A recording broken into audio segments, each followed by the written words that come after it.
I am going to tell you a story, and I'm going to try not to talk in hyperbole at all. Zero exaggeration in this story. Anytime you talk about anything, it ends up being a nice long story. It's not going to be super long. I would say I need like 4 minutes. Can I have 4 minutes of your time? That's a long opening ramble, but permitted. So as you know, I am a DJ. I do DJing. Mm-hmm. And I do a lot of it on my own, but I also subcontract for like a larger DJ company. Like a DJ / production company. Yep. So anyways, last night we were doing a show, a big DJ show, big dance, in Niagara Falls at the Sheraton Fallsview Hotel, which I don't know if you know where that is, but it's like, I have an idea. It's sort of sandwiched between the casino and the Hard Rock Cafe. It's like literally right across the street from the border crossing, Rainbow Bridge. Okay. And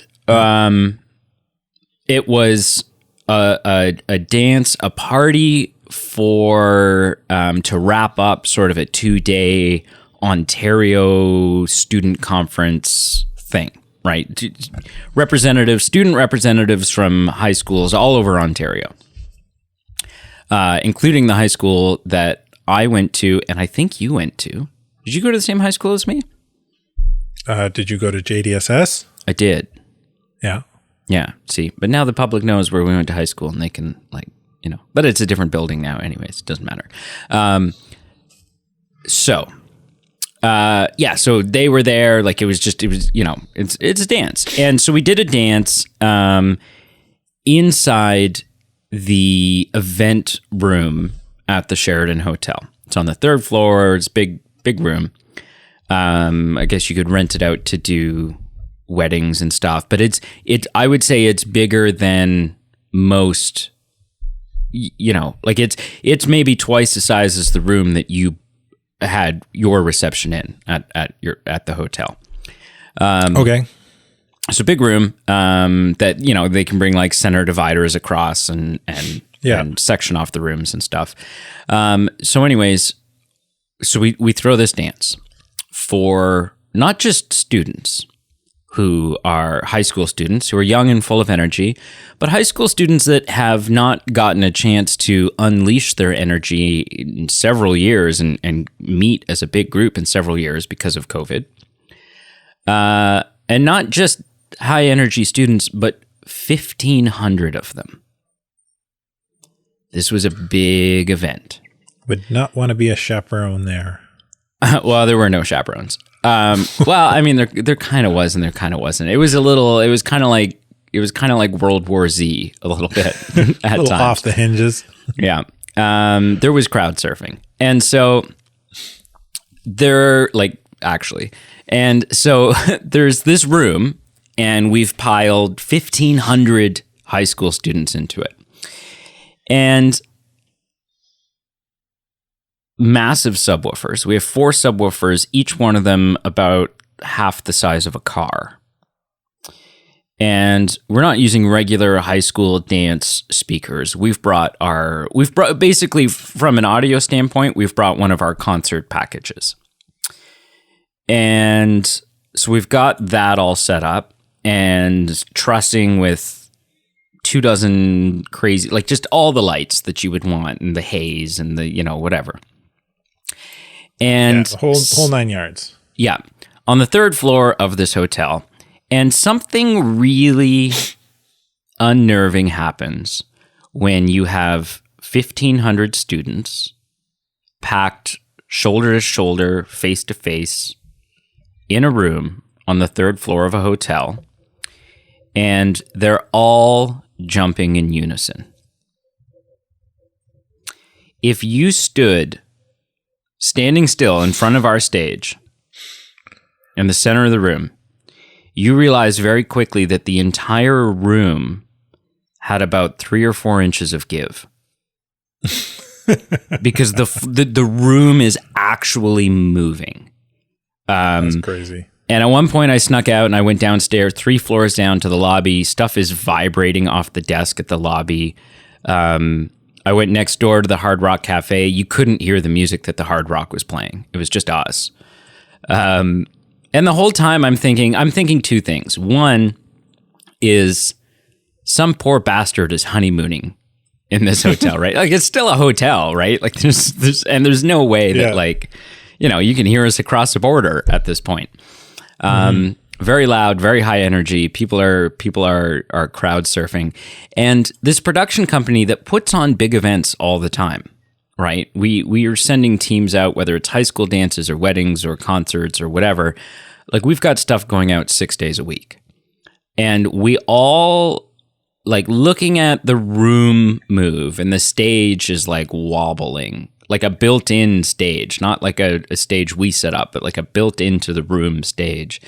And our trussing is like doing the worm and like all this stuff, just like crazy structural unnervingness.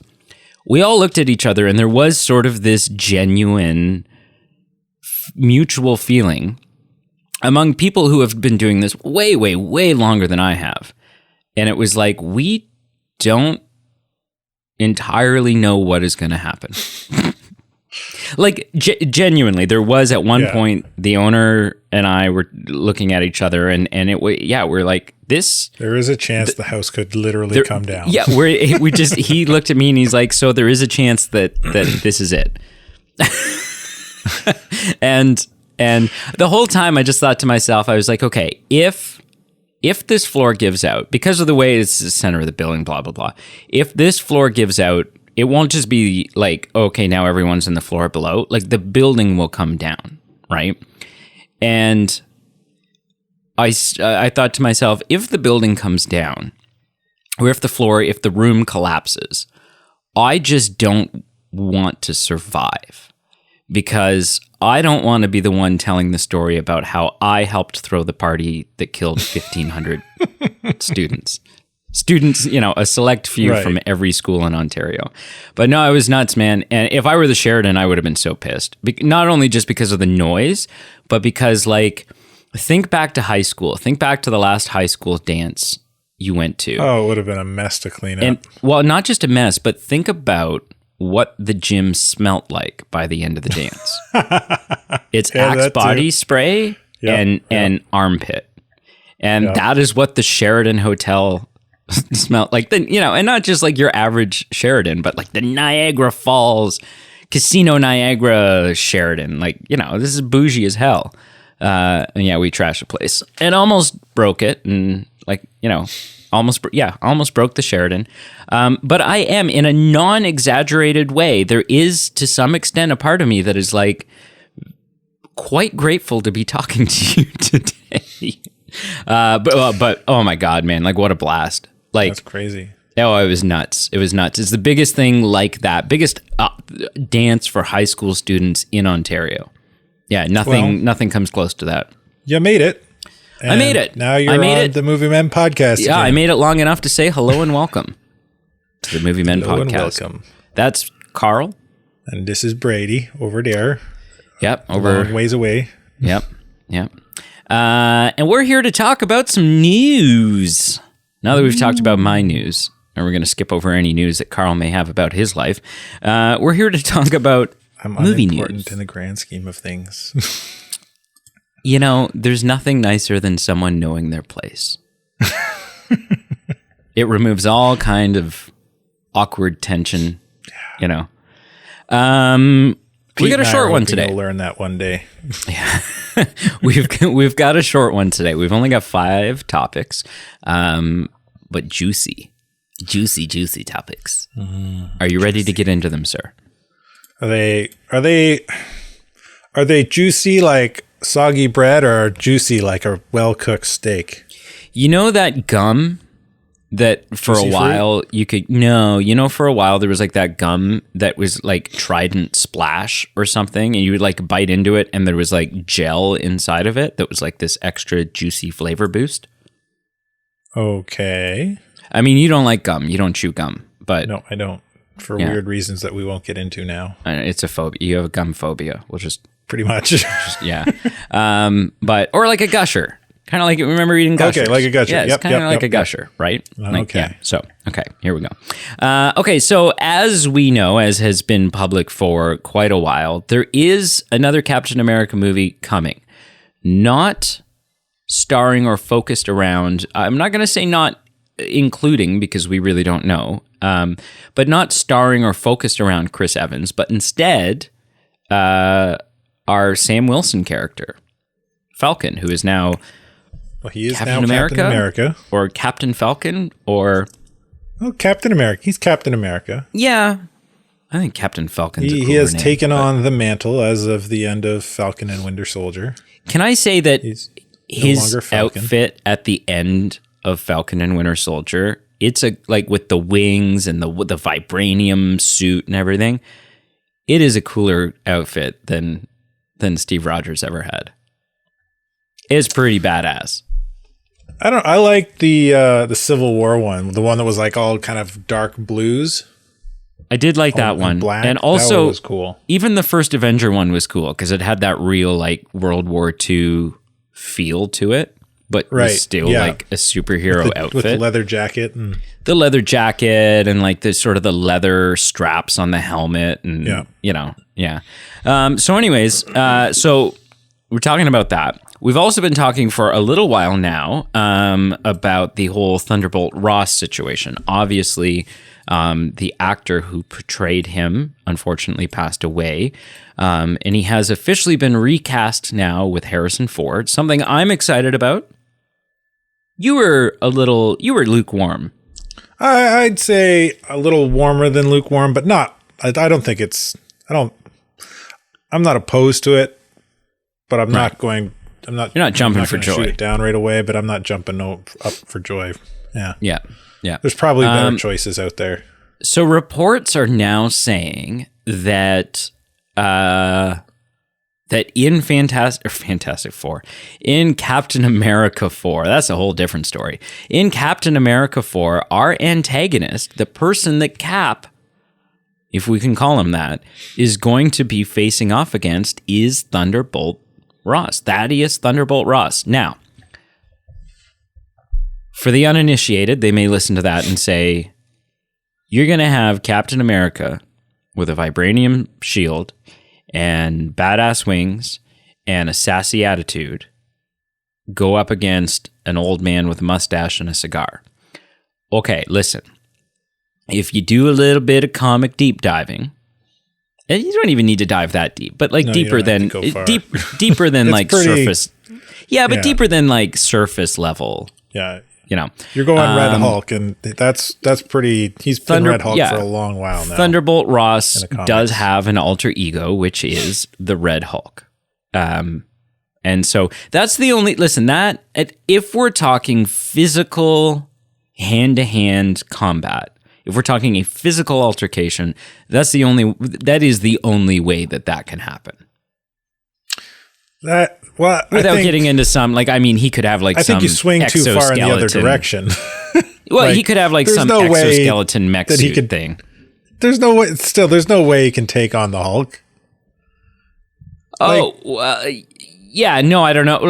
We're not saying it's going to be a victorious battle. Yeah, you know. I'm personally, I'm not against this. I'm not against, because I think it's an interesting face-off. It's something that we haven't really seen before, and I'm all for like, ooh, that's different. I'm all for different. I would almost rather it be not necessarily a political face-off, but like, because here's the thing: if he's up against Thunderbolt Ross, let's momentarily remove Red Hulk from the equation.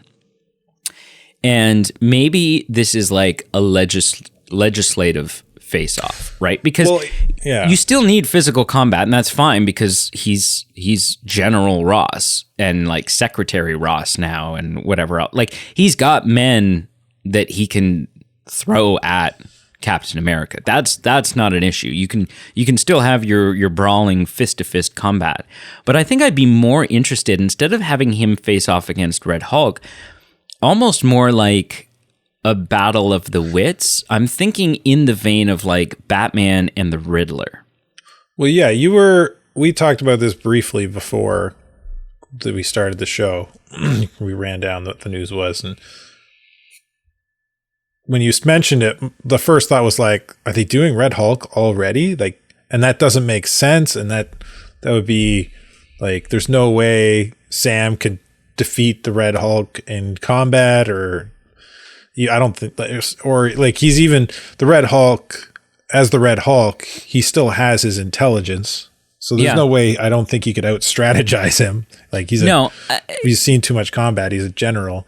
He couldn't take him on alone, but this also wouldn't be the first Captain America movie that we've had that is like, Civil War was as much a Captain America movie as it was like another Avengers movie.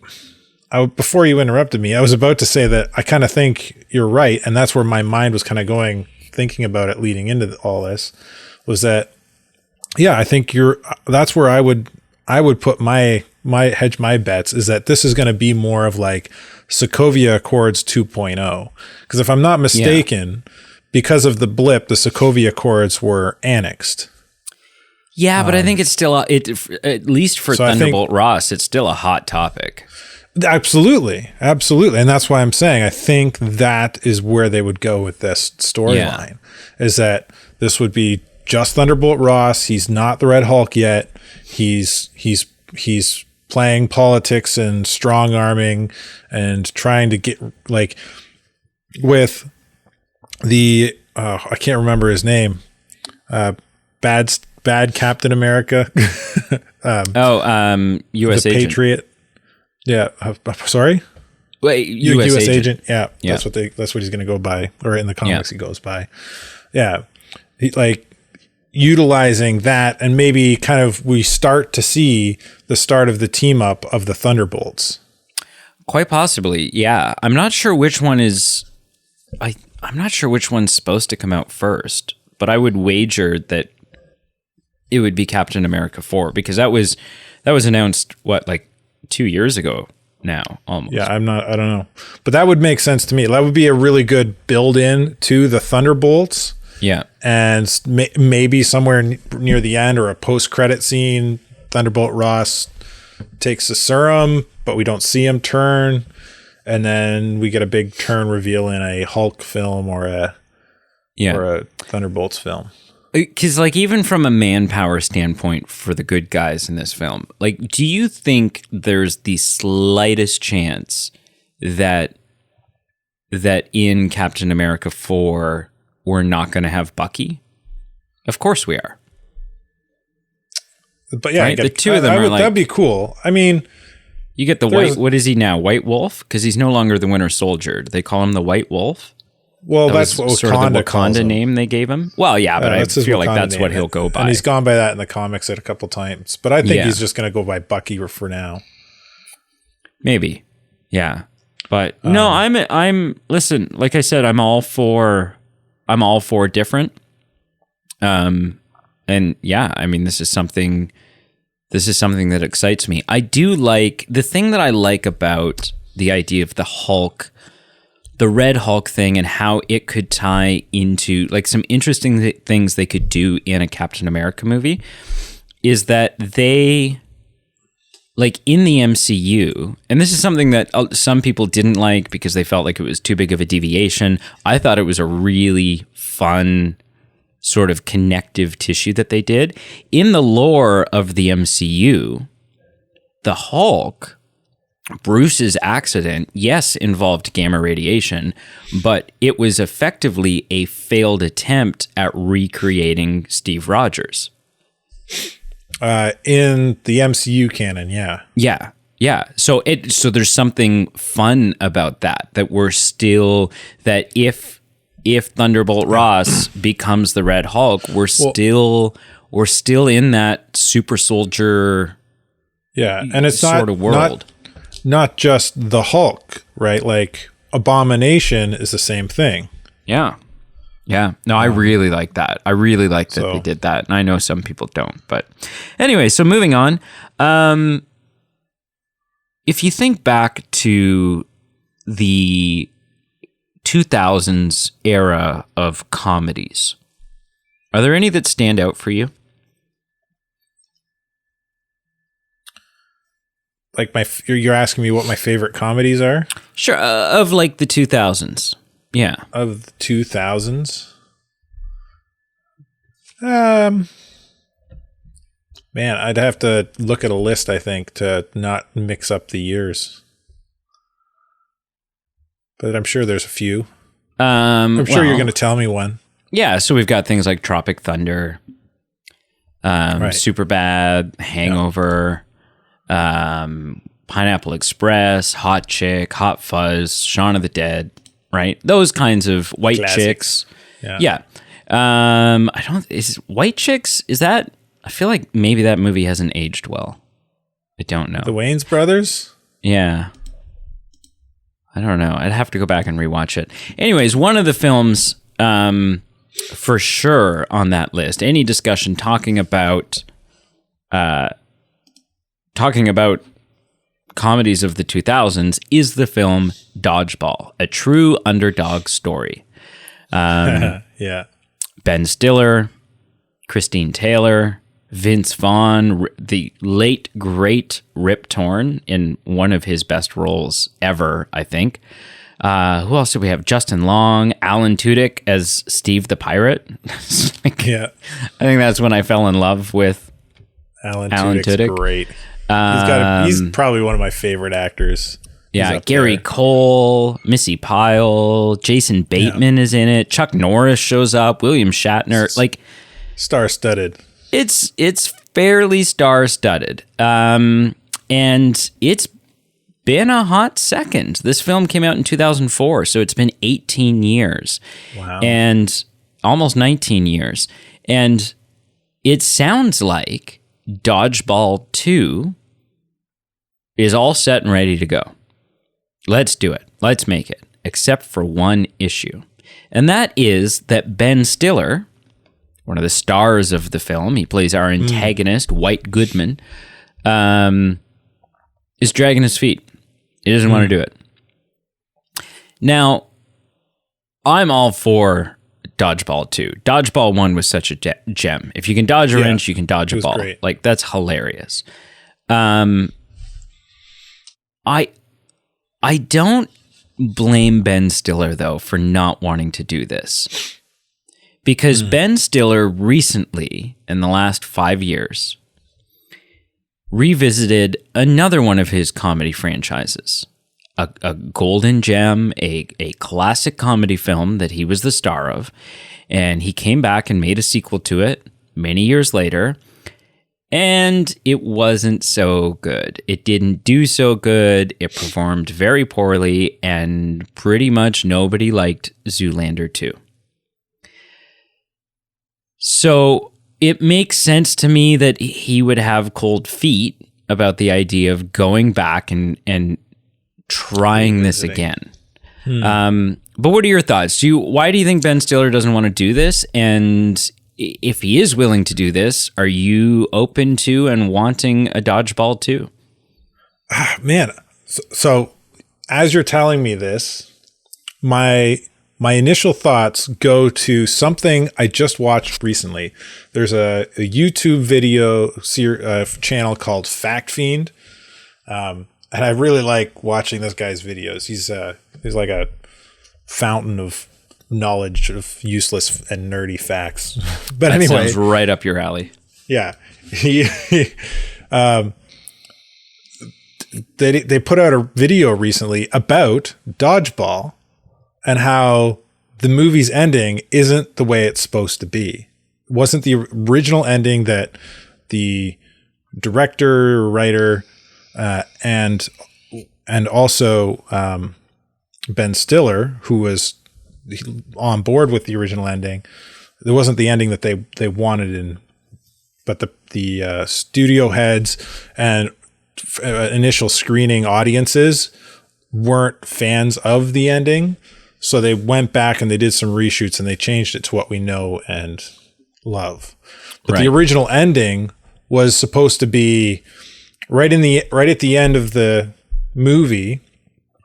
Ben Ben Stiller's character throws the dodgeball, hits the dude in the face. Yep. And they lose.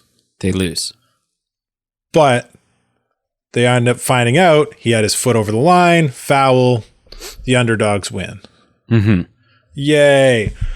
Well, apparently it was supposed to be the underdogs lost, and that was the end of the film. That seems weird, doesn't it? It was supposed to be this kind of anticlimactic, not like, because this dodgeball is kind of your classic sports comedy, underdog sports comedy. Yeah. Right? Underdogs can't win. They suck. Somebody comes along, boosts their morale, teaches them how to do a little bit better. They pull it out of their butts, and ex machina somehow win. So for anybody who's unfamiliar with the term ex machina, it's kind of like a thing that comes out of nowhere that helps somebody win or achieve their goal. And it's usually like some weird thing. So and apparently they even threw this kind of thought that this is not what the ending they originally wanted, because apparently on the chest of gold that they end up winning, because Vince Vaughn's character bet a bunch of money, like there was a big chest of money. Apparently on that chest, the chest says ex machina. Like this is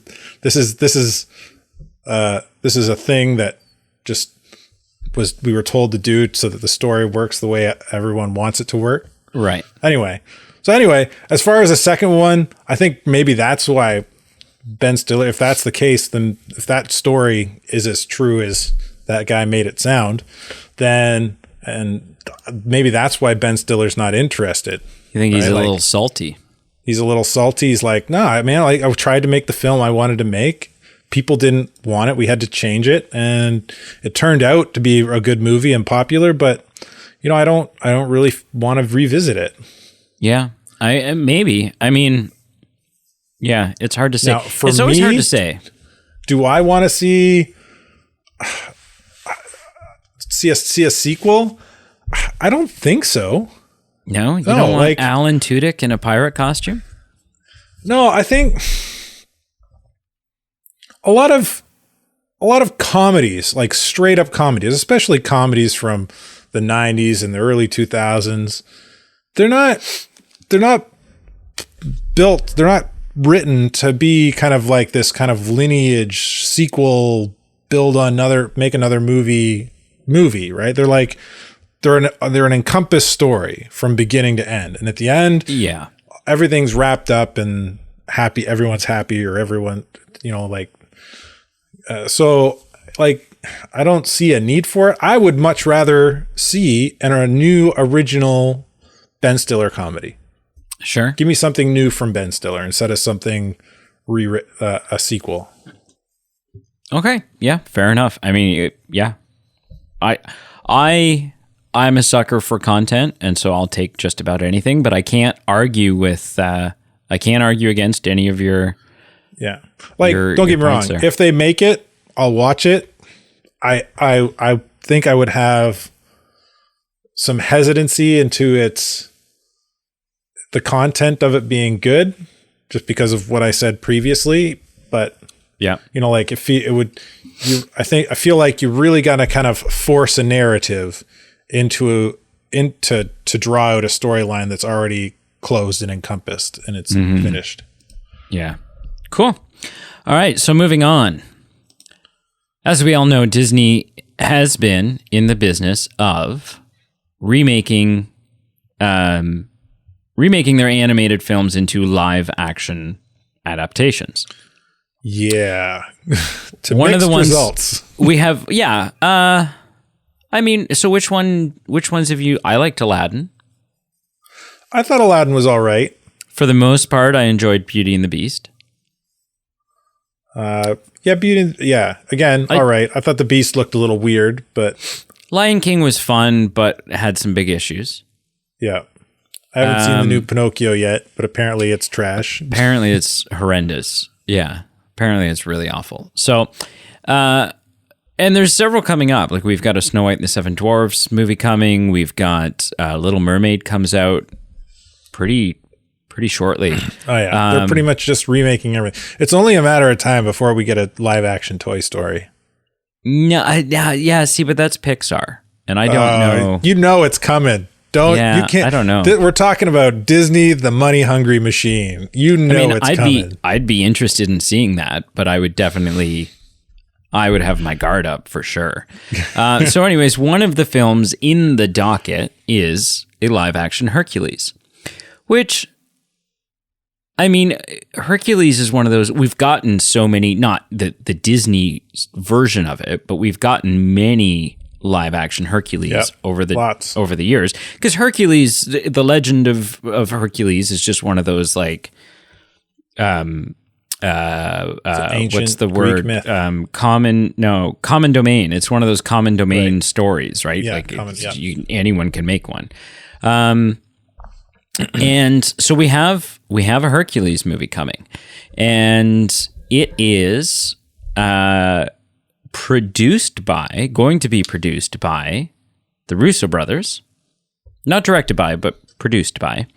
Who we all know from Endgame, and we were talking about some street cred. Yeah, Winter Soldier, Civil War. Now, in the last little while, their track record since Endgame has not been great. They did the movie Cherry with Tom Holland, which looked promising but was not very good.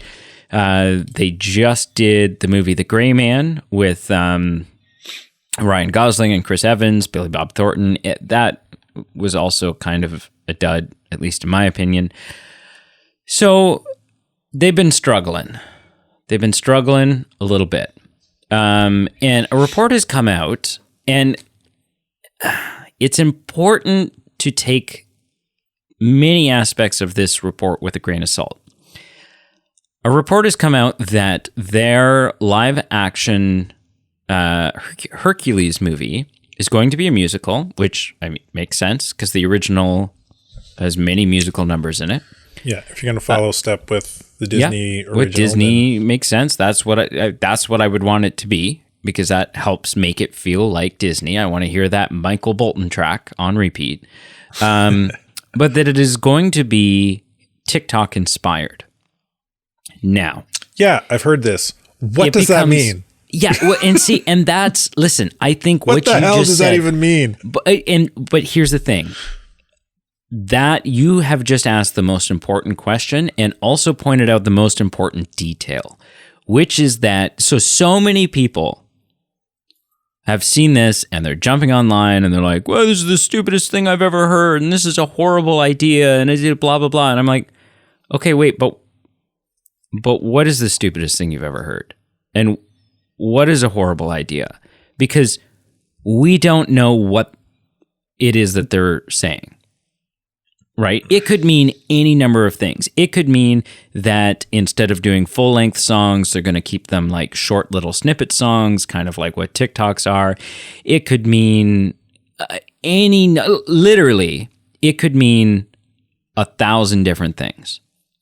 And we just simply don't know yet what it, like, I don't think, I think the most extreme version of this that most people are picturing that is going to be a Hercules movie just done in the form of TikToks.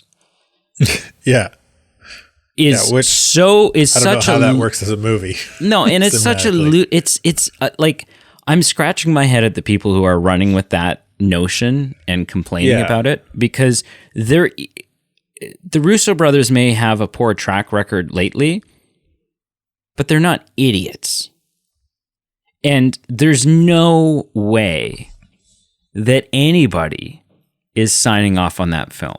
So I'm fairly confident that all of the people who are worried that is what is happening are worried for nothing. It's much to do about nothing.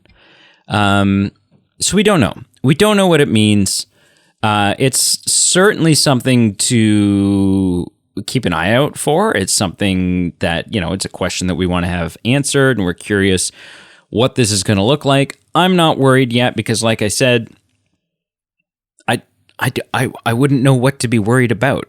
I literally don't know what it is that they're referring to, what they have in mind, and I trust them and I trust Disney to pull this thing together and deliver something that's at least half serviceable. However, you've heard this. Actually, you sent this article to me initially. Yeah. I had read it about half an hour earlier, but I was still happy to see that you were on the ball. What are your thoughts about this? Like, what comes to your mind when you see this, and does it make you hesitant or turn you off of the idea of a live action Hercules? I think it can't not make a person hesitant. I wouldn't understand somebody who's not hesitant by it, not because of they're going to make it just like a TikTok, short and splicey or whatever. I don't know. But more because of what the heck does that even mean? Right? Like, right. If nothing else, you're trying something experimental here, is what they're saying. If nothing else. But we don't know that. How can you know? Like, what other movie have you heard being made TikTok inspired in that terminology? Use that terminology in this production. But the thing is we don't know which aspect, like we don't know in what regard is it TikTok inspired. Is it TikTok inspired from a cinematic standpoint? Is it TikTok inspired by a music standpoint? Is it TikTok inspired? It doesn't matter. The sense that they're going to cast famous saying TikTokers? That you're taking inspirations from TikTok means you're doing something because no other movie has taken inspirations from TikTok in its development. No, but films have taken inspiration from, like, from other sources, but nothing from YouTube, like, from other social media sources. But TikTok's like a completely different form of social media compared to all other ones, right? Yeah. The way it's kind of, you can use somebody else's TikTok and overlay it on yours and all kinds. I don't use TikTok. I just know what I know from working with youth. But, it's like, I know that it's, the way it works is fairly unique. Yeah. Which means that whatever inspiration they're going to take from this is going to make the movie unique for good or for ill. Yep. So, yeah. So, it could absolutely be an amazing live action remake. And the TikTok inspiration thing becomes something new for filmography and musicals from henceforth out. But regardless, they're doing something experimental. Mm-hmm. So you should be nervous, I think. I choose to be intrigued. Also, with the live action Disney remakes not having a great track record, I'm nervous. I'm hesitant from the get-go. Yeah, I that's fair. Let me ask you, is the live or not live action, the original, the existing, Danny DeVito, and I don't really know. What's the name of the guy that plays Hades? Why am I gapping on his name? Anyways, doesn't matter. James Woods. Yeah. Is that a beloved Disney classic for you, or is that sort of a property that you're already not super hot on? I mean, I honestly hadn't watched it until this past year with my family on one of our family movie nights. Oh, and I really liked it. I thought it was a fun flick. I get why it is, like, it's very easy to see why it is a beloved classic for a lot of people. Yeah. Yeah. Like, it's got all those kind of great classic kind of Disney animated vibes going for it. Fun story, good music. Yeah. All the good stuff. Cool. Well, yeah, I'm intrigued. I don't think it's my favorite Hercules. Oh, that's fair. That's fair. I think Kevin Sorbo's, he's got that one locked down pretty hard for me. He's the king of, yeah. Listen, I'm just intrigued moving forward, but I also can't argue with anyone who is who has some skepticism to them. So yeah, I will just have to wait and see what happens. Netflix. Listen, we all stream now. How many streaming services are you signed up for? Officially 2. Oh, just 2, eh? But I have access to 3. Oh, theft. What are the 3 that you have access to? I have access to Netflix, Disney Plus, and Amazon Prime. Okay, yeah. I have Netflix, Disney Plus, Amazon Prime. Currently, I did have. There's several that I will subscribe to like for a month because there's something I want to watch, and then I cancel it, and then I'll wait until there's like something else I want to watch. So I've had Crave. I've had. I also have Discovery Plus. Dude, Discovery Plus is amazing. It's like Discovery Channel? Yeah. But they've also they've purchased the rights to a bunch of other stuff. So there's like TLC and stuff. But all of like Mythbusters and Dirty Jobs and Cake Boss and like it's all the old shows that you probably watched at some point in your life are all on there. It's like $6.99 a month. It's like stupid cheap. And it's amazing. Oh, it's so good. I've had that. I've had NBC Peacock. I had Paramount Plus for a month or something like that. All the different ones. But there's no denying that the originator, when you think about streaming, the big mafia gang daddy that started it all, is Netflix. Oh yeah, they're the game changer. They're the game changer. Now, Netflix, for the longest time, has had a couple of different tiers. You can have just like a basic package, and then there was one that you could get that like upped the number of screens you could have, and I think also enabled 4K. And number of profiles, I think, too. Yeah, number of profiles. Before that, you were just like 1080p or something like that. Anyways, a lot of these streaming services, something that they'll do is they'll offer different price points. One, you'll pay like a premium price point, and then you just get your standard, you get like your Netflix style experience. But a lot of them for a while now have had cheaper options wherein you pay maybe half of what you would pay normally, but you're going to watch some ads, right? Basically, you're going to get some commercials at the beginning, maybe at the end, although what does it matter? Because if it's at the end, you're just going to close the episode anyways, or the movie. And then every 30 minutes or so, you might get a couple minutes of ads, and all that for paying a cheaper monthly price. Now, that's something that up until now, Netflix has not had. And I say up until now because they've now officially launched their cheaper ad-supported tier. Now,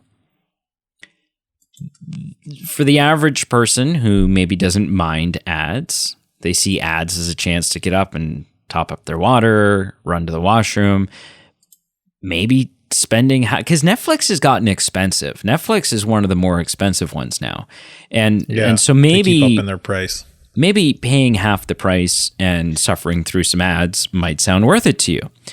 However, there are some pretty big cons to the Netflix ad-supported tier that Netflix wasn't very, I'm going to say not very forthcoming about. Two in particular. Well, three, but one that wouldn't affect me because I don't ever use it anyways. The one that wouldn't really affect me is that with an ad-supported tier, you cannot download something for watching it offline. I don't ever do that. I think I've done that once. I've done that a number of times for road trips with the kiddo. Yeah. See, so for you, that would maybe be a deal breaker, right? Because now you've lost. I don't do it every time we go on a road trip, but it comes in pretty handy, you know. But download 2 or 3 30-minute videos and you get a nice quiet car ride. Yeah. So that's one.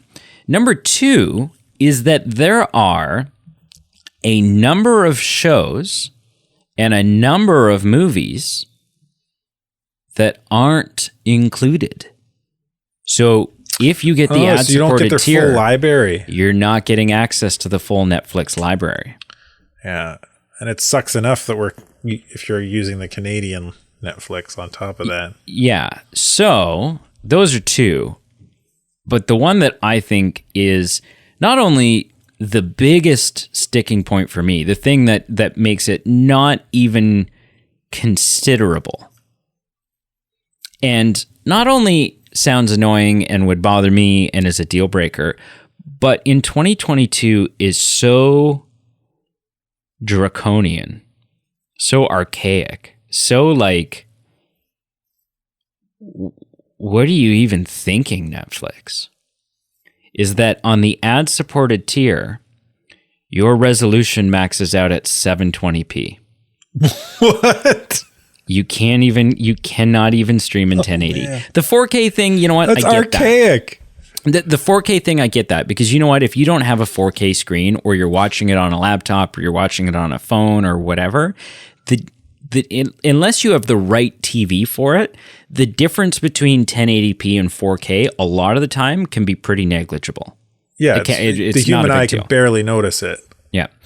But from 720 to 1080, there is a noticeable difference. If you're watching this on a flat screen TV, like 48 inches or bigger, 720p is going to look fuzzy. It's going to look blurry. Here's the thing. How many, for the price of TVs now, pretty much everyone's got a big everybody's TV. got a 1080 enabled TV. I can't imagine anybody not having one that owns a TV. If you own a TV, it probably does 1080. Yeah. 720p. This is horrible. Like I said, bad. Not even just a sticking point for me, but like, what are you thinking? Have you ever used a free service that has ads enabled? A free service? Like what Netflix is kind of offering. I think so. Yeah, I believe think it's called so. Cracked. I'm gonna Crackle. Crackle. Yeah, I've used Crackle a few times. The anime one? Is that what that is? No, that's Crunchyroll. Crunchyroll. Okay. Crunchyroll's different. It's animated. Anime. No, Crackle is Crackle's a free all streaming TV service, but then they have ads intermittently between. And man, they don't bother me. Like it's horrible. Like living in an age where you can watch your TV uninterrupted by ads, and then going back to something where there's ads every 10 minutes or 5 minutes. It's really disruptive. But you're getting it for free. I mean, you are. I do think that it's not ideal. I do think that the ads, even though I certainly won't be signing up for the ad-supported tier of Netflix, I do think ultimately it could be a good thing for Netflix users overall. And here's why. The way a streaming service works, if they don't have ads, is that the only way that a streaming service is profitable is by monthly subscriptions. That's how they make their money. And Netflix has been in the business of, like, if you look at all of the Netflix original shows, it is very rare that a show makes it past season 2, maybe season 3. Does not matter how popular that show is, because what Netflix does is you could have a show on Netflix that has got crazy good numbers. Everyone's watching it. But by the end of season 2, most, if not everyone, who's going to sign up for Netflix to watch that show has already signed up for Netflix to watch that show.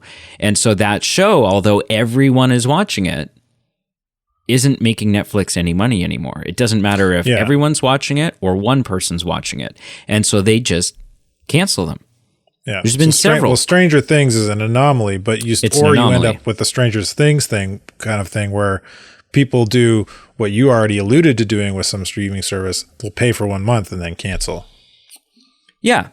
So this I do see as potentially a positive thing, because if some of these shows that everyone is watching start to generate some revenue from ads that are playing on them for people who are signed up for the ad supporting tier, then maybe some of these shows will stick around longer, because you won't have a show that at the height of the show when everyone's watching it and everyone loves it, Netflix says, "No, we're going to cancel that.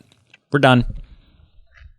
Maybe some of those shows will stick around longer. That's the only thing I can really see as a good thing to come out of this ad-supported tier. Honestly, I think if you were to remove this 720p bullshit, if you were to have the 1080p on the ad-supported tier, then I think the ad-supported tier would be perfecly fine. Yeah, some things are missing from the library.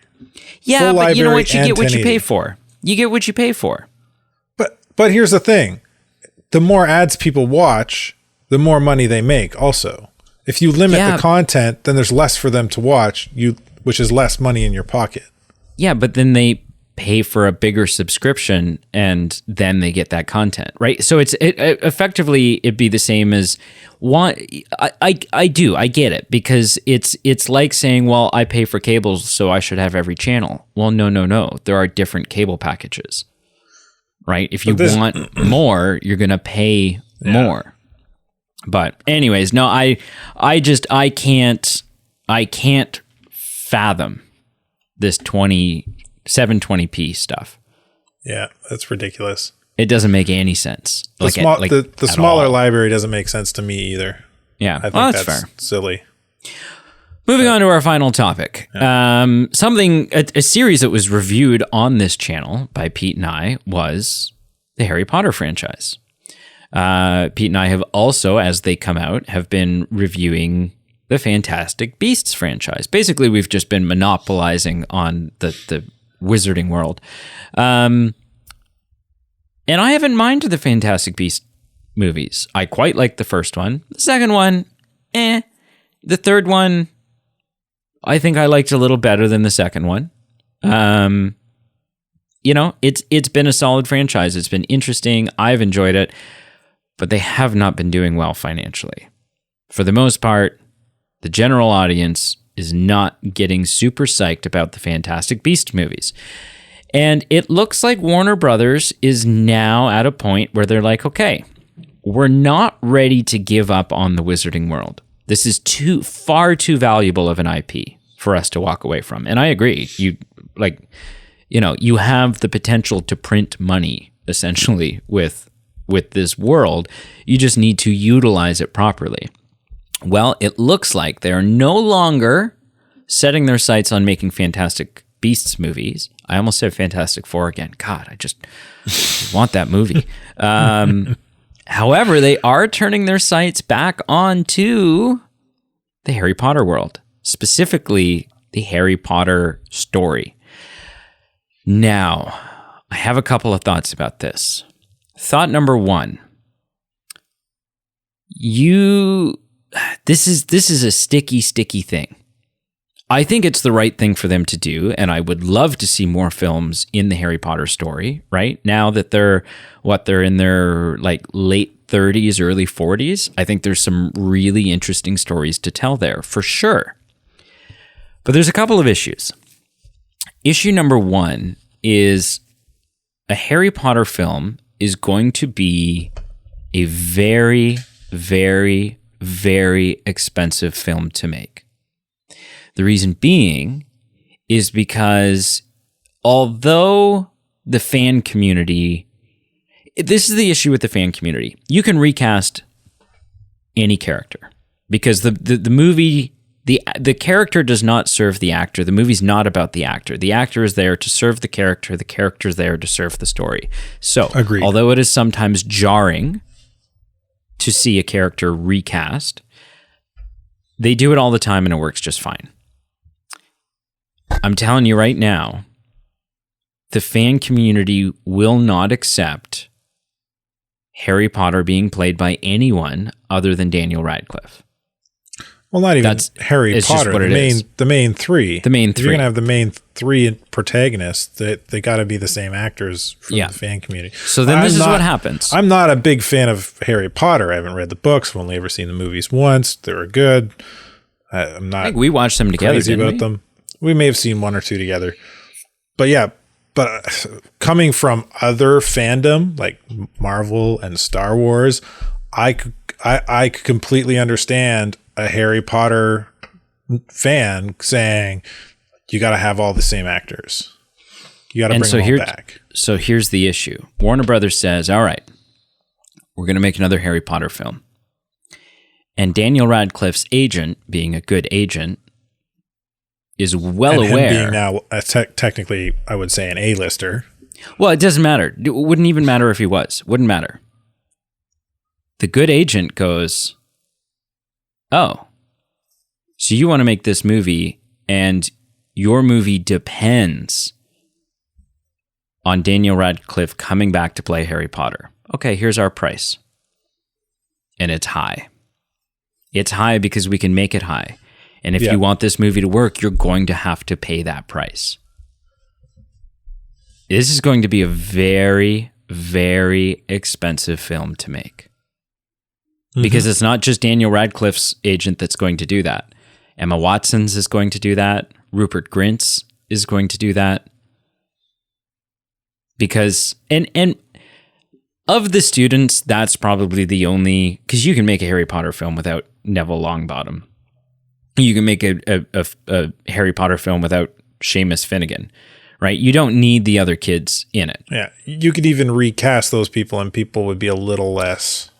They'd be pissy, but it wouldn't be the end of the world necessarily, right? You could just be like, oh, well, it's been 15 years and they look much different now, right? Like they really let themselves go.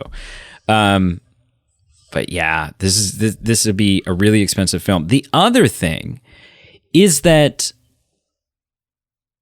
aside from Harry Potter and the Cursed Child, which was a play that sort of followed up the Harry Potter story several years later, and mostly circled around Harry Potter's son. There are no more books.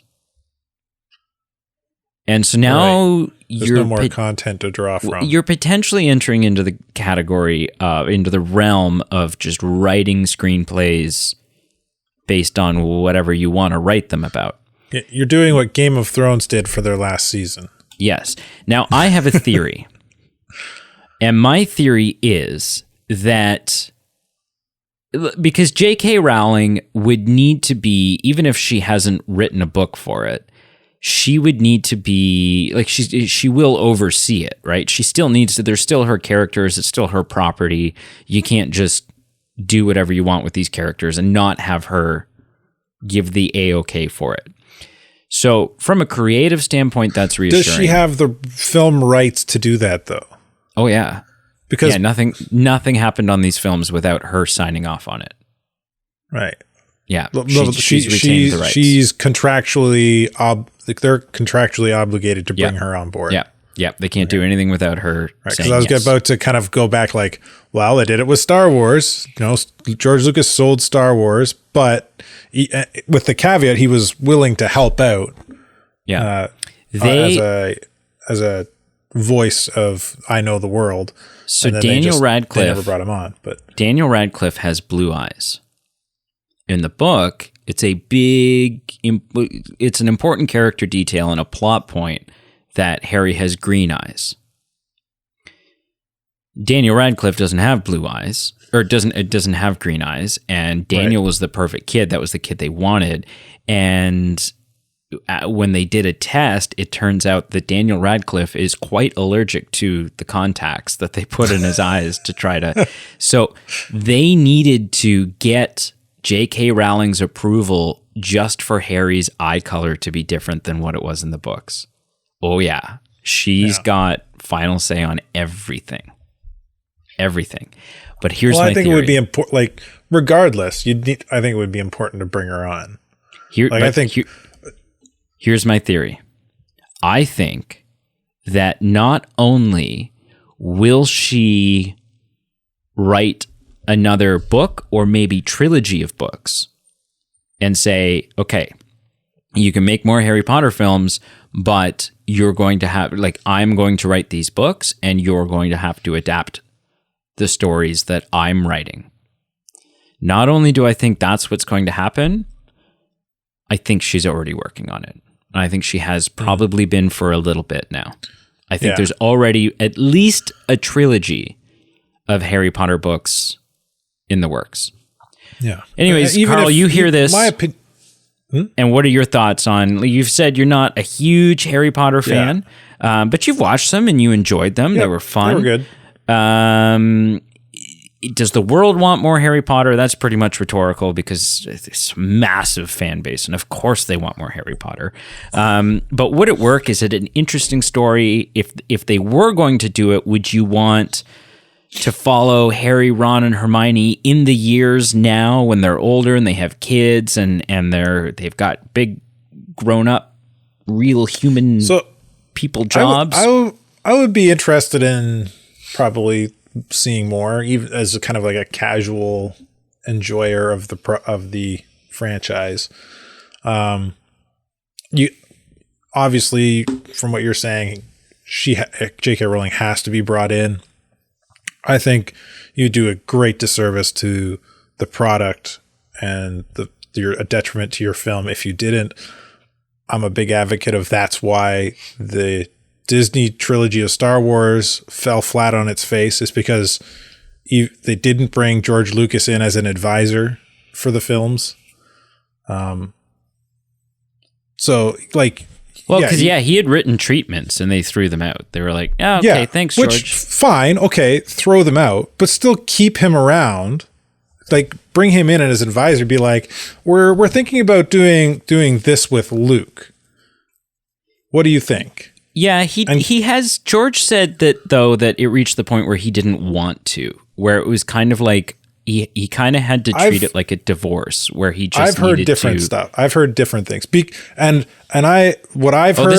is based on an interview I saw with George.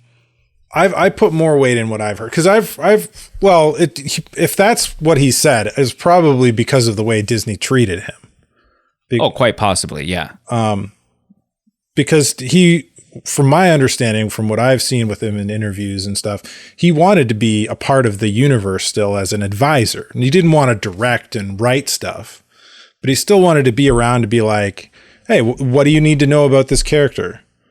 You ask me what you think about the storyline you're writing, right? So that I can advise you in what I understand the fans like and the sort of the story that I've written, and so that it all flows nicely and it has some connection, organic connection to what he's done. He's a good writer. He's just and the reason I think director.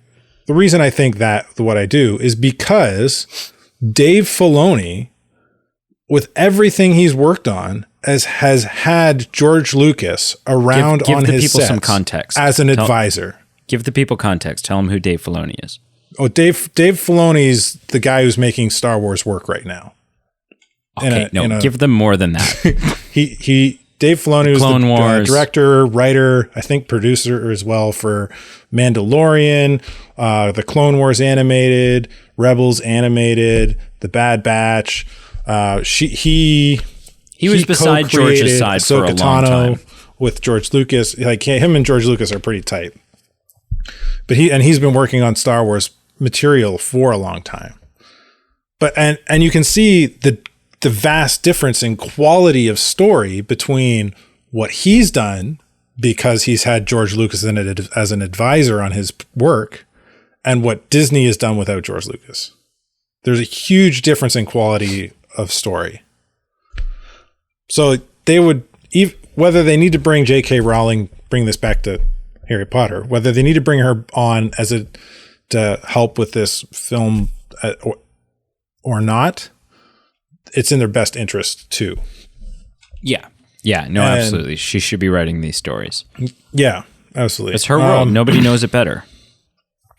So, yeah, that being said, I think if she's a part of it, it's got a good good foundation to build from. Do we need more Harry Potter as a character? I don't know. No, I mean, we never need more. I want more. What I wanted from the sequel trilogy was more Luke Skywalker, and I didn't get it. Well, you kind of did. So I can't. Not in the way you wanted. Which, because George Lucas wasn't on board. Yeah. Anyway. Yeah, I think I'd be interested to see what comes out of the woodwork. Yeah. Yeah, for sure. And like I said, I can't think of, like, Warner Brothers with the Harry Potter IP. I can't think really of another studio that is in a position right now to just start printing money hand over fist. Like, if you do it and you do it right, your fan base is large enough. You've got theme parks based on this character. You've got, like, it is a phenomenon that has not died out at all. It's just continued to grow. And yeah, there's so much potential. I saw a number of people dressed up as Harry Potter or a wizard from Hogwarts this Halloween. Yeah. It's as strong as it's ever been, for sure. All right, everyone, that is last week's movie news. Thank you so much for listening. Us. Yeah. Make sure you check out all of our social links below: Facebook, Instagram, Twitter, our Patreon page, our merch page. It's getting cold out there. November is upon us. Nice Movie Man hoodie would... I don't even have a Movie Man hoodie. You know, I don't even have a Movie Man shirt. Both you and Pete have more Movie Man merch than I do. Dude, if you don't wear your merch, who else will? Oh, that's sad. Is it sad to wear your own merch? If you're not wearing it, then why should anybody else? I don't know. Because it's high quality cotton. You can't afford it on a Movie Man salary? I can't afford. No. You're making it sound like our merch is stupid expensive. It's not. What's screwing us over here? Anyways, thank you so much for listening. And until next week, when we cover some more movie news, say something witty, Carl. Keep reading our podcast news. That is... I don't know. You read the news, probably right? the total opposite of witty, but that's... it's said now and it can't be unsaid. So there we go. Okay, goodbye.